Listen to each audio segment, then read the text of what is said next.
Hoy 28 de abril del 2020. Están fumigando las carreteras de toda la comunidad.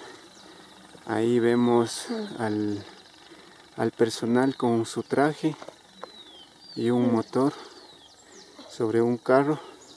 Hace una hora estaba comunicando por los parlantes diciendo que nadie salga a las calles porque iba a pasar fumigando. Ahorita están ya fumigando. Son 3:30 de la tarde.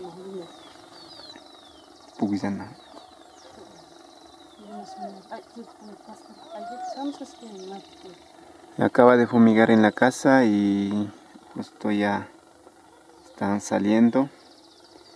Dice que desde la junta parroquial han donado cloro y con eso están haciendo la fumigación de toda la comunidad y las casas aledañas a la carretera. A nuestra casa no llega porque estamos súper lejos de la carretera. Nosotros estamos viendo esto solamente con una cámara, con un súper teleobjetivo.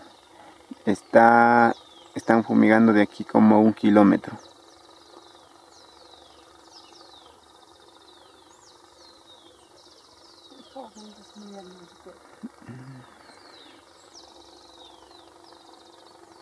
Ahí está fumigando el Chaquiñán, un caminito por donde los vecinos salen a la carretera principal.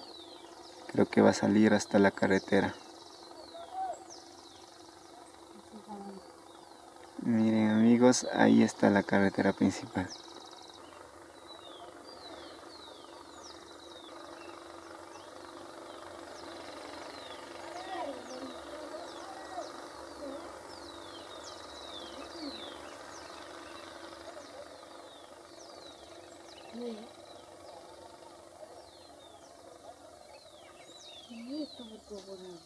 Sí.